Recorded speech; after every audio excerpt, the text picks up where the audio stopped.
Bienvenidos a un ciclo más del Círculo Bastiat, que en esta ocasión lo voy a dedicar a analizar y a comentar para ustedes el último libro del famoso politólogo, tal vez uno de los más influyentes en el momento actual, Francis Fukuyama, libro cuyo título es El liberalismo y sus desencantados, y que lleva como subtítulo Cómo defender y salvaguardar nuestras democracias liberales. Voy a comenzar por comentar la introducción que hace Fukuyama a su libro, centrando la atención en el objetivo que pretende Fukuyama con este libro. Dice, este libro pretende ser una defensa del liberalismo clásico. Ojo, del liberalismo clásico. Ahora, ¿qué es lo que entiende Fukuyama por liberalismo clásico? Lo cito. Por liberalismo, dice Fukuyama, me refiero a la doctrina surgida por primera vez en la segunda mitad del siglo XVII y que aboga por la limitación de los poderes de los gobiernos o los estados mediante las leyes y, en última instancia, las constituciones, así como con la creación de instituciones que protejan los derechos de los individuos que viven bajo su jurisdicción. Esto es lo que Fukuyama entiende por liberalismo clásico. Un marco institucional, reglas del juego, sobre todo normas jurídicas, que limiten los poderes del gobierno. Y aquí la primera pregunta sería, ¿por qué habría que limitar los poderes del gobierno? Porque los poderes del gobierno, de cualquier gobierno, son fundamentalmente tres. El poder para obligar, por ejemplo, obligar a los ciudadanos a entregarle parte del producto de su trabajo, que en eso consiste cobrar impuestos. El poder para prohibir, por ejemplo, prohibir, violar los derechos de los demás. Y el poder para castigar, por ejemplo, a quien no cumpla con las obligaciones o prohibiciones impuestas por el gobierno. Estos son los tres poderes fundamentales de cualquier gobierno. El poder para obligar, el poder para prohibir y el poder para castigar.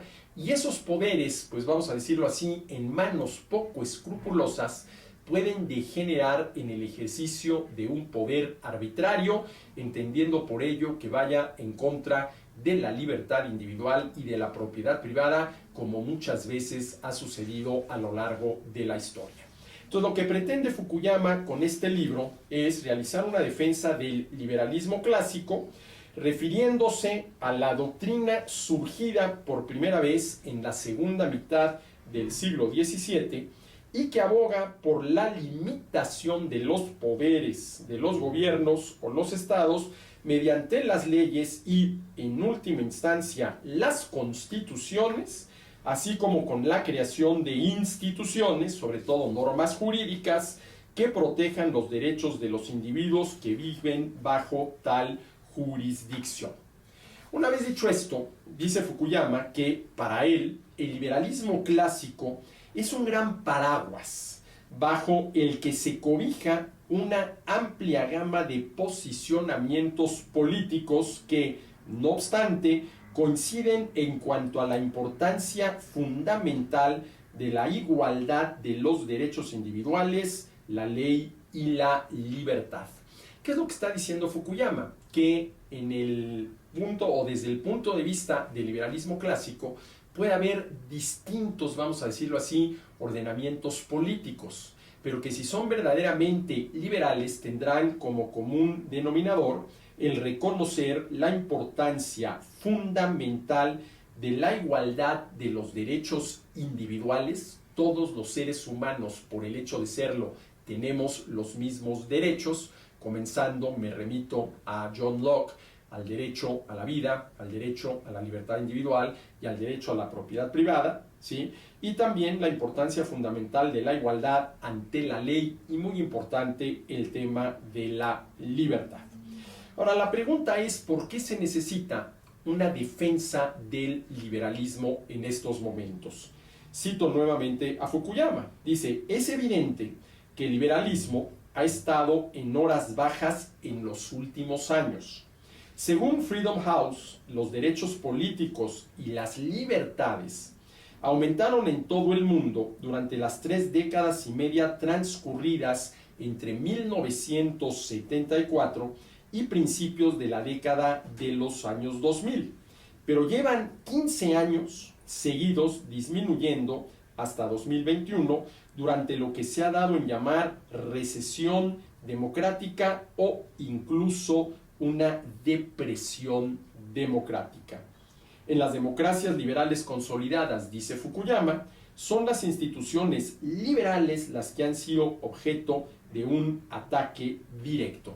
Y cita una serie de líderes, vamos a decirlo así, de políticos que lograron llegar al poder, que una vez en el poder, se han dedicado a, vamos a decirlo así, pegarle una y otra vez, no tanto a las instituciones democráticas, pero sí a las instituciones liberales.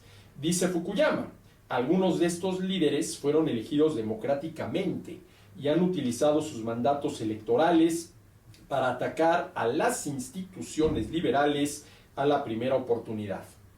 Entre ellas se incluyen los tribunales y el sistema judicial, las administraciones estatales imparciales, los medios de comunicación independientes y otros organismos cuya función es limitar el poder ejecutivo mediante un sistema de controles y contrapesos.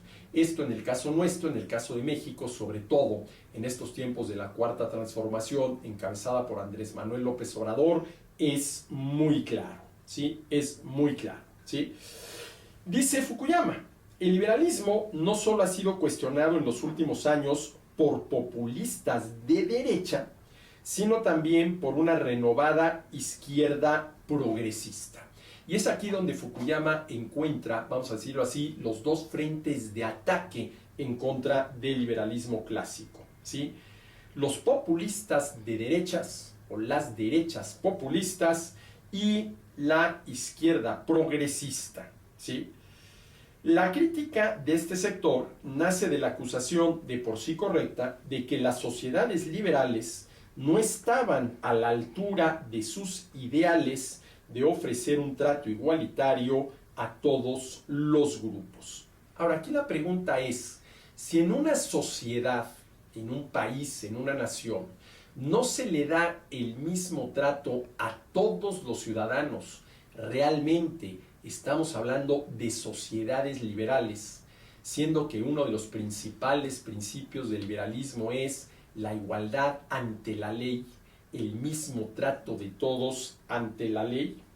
A los populistas de derechas y a los progresistas de izquierdas, dice Fukuyama, el liberalismo actual no les desagrada, en mi opinión, a causa de una debilidad fundamental en la doctrina, sino que están descontentos por la manera en que el liberalismo ha evolucionado a lo largo del último par de generaciones, haciendo referencia muy importante, y ya lo veremos en una próxima sesión, al liberalismo económico, o si quieren ustedes, esto que se llama neoliberalismo, ¿sí?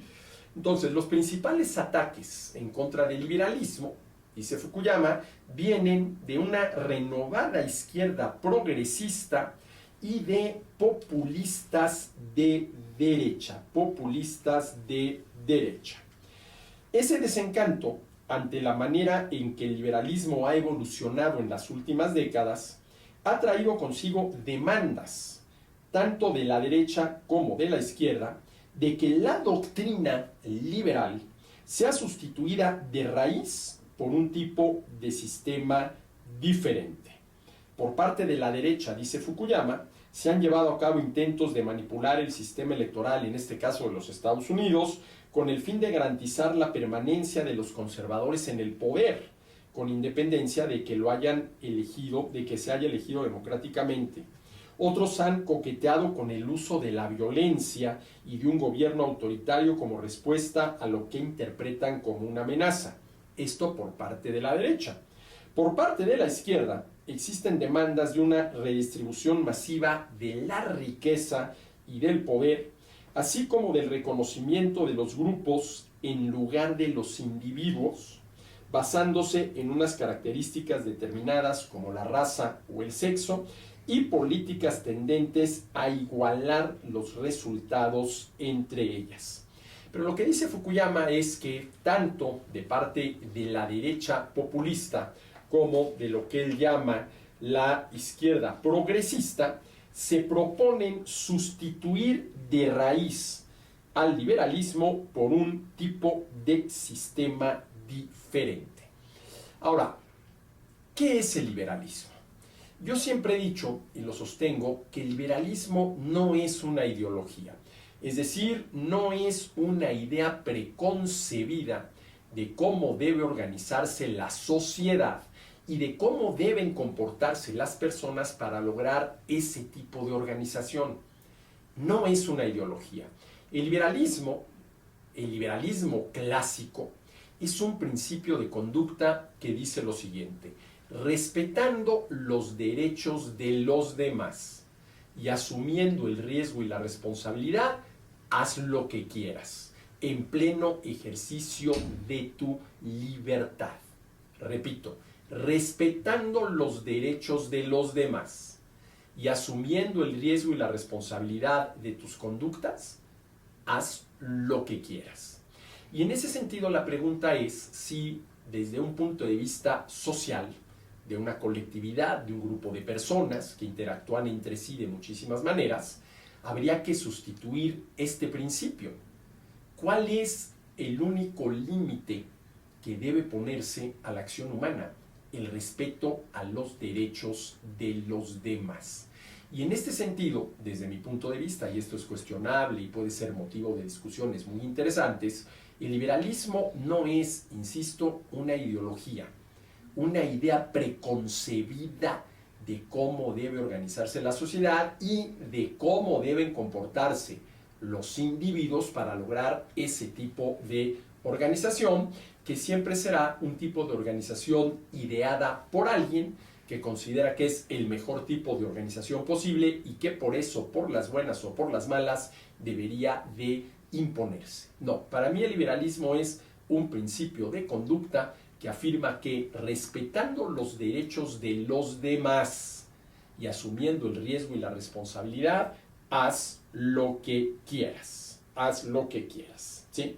Ahora, aclarado esto, dice Fukuyama, al final de su introducción, que estas amenazas al liberalismo, las que provienen tanto de la derecha populista como de la izquierda progresista, no son simétricas.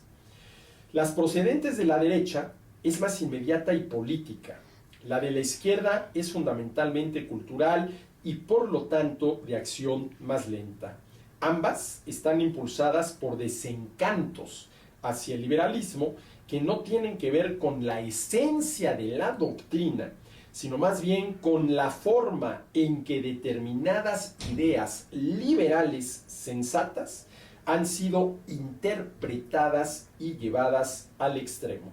La respuesta a esos desencantos no es abandonar el liberalismo como tal, sino moderarlo, lo cual yo entiendo como eliminar sus excesos y defectos. Pero aquí la pregunta que yo hago es la siguiente: si el liberalismo es un principio de conducta que afirma que respetando los derechos de los demás y asumiendo el riesgo y la responsabilidad, hagamos lo que queramos en pleno ejercicio de nuestra libertad, la pregunta es si ese principio de conducta puede tener excesos, que le sobre algo, o defectos, que le falte algo. Y si a mí me preguntan, no. Claro, ya estamos viendo que todo el tema, ¿sí?, se reduce al final de cuentas a cómo se entiende el liberalismo, y muy importante, si realmente esto que Fukuyama llama sociedades liberales realmente son liberales, si realmente se ha aplicado el liberalismo, vamos a decirlo así, a rajatabla, como este principio de conducta por el cual, si respetas los derechos de los demás y asumiendo el riesgo y la responsabilidad, en pleno ejercicio de tu libertad, haz lo que quieras. Las llamadas sociedades liberales, ¿realmente son sociedades liberales o son sociedades con ciertas, vamos a decirlo así, características liberales mezcladas con otro tipo de características, lo cual simple y sencillamente hacen que el liberalismo no dé los resultados que debería de dar. Pero bueno, lo que dice Fukuyama es que él pretende hacer una defensa del liberalismo clásico, que el presente libro, dice, se centra más específicamente en los principios básicos que sustentan un régimen liberal, con el fin de exponer algunos de sus defectos y sobre esa base proponer maneras de abordarlos. En pocas palabras, lo que pretende Fukuyama es presentar argumentos en contra de lo que él llama alternativas iliberales. Hasta aquí la introducción, y en la próxima sesión de este Círculo Bastiat entraremos ya al primer capítulo del libro, cuyo título es ¿Qué es el liberalismo clásico?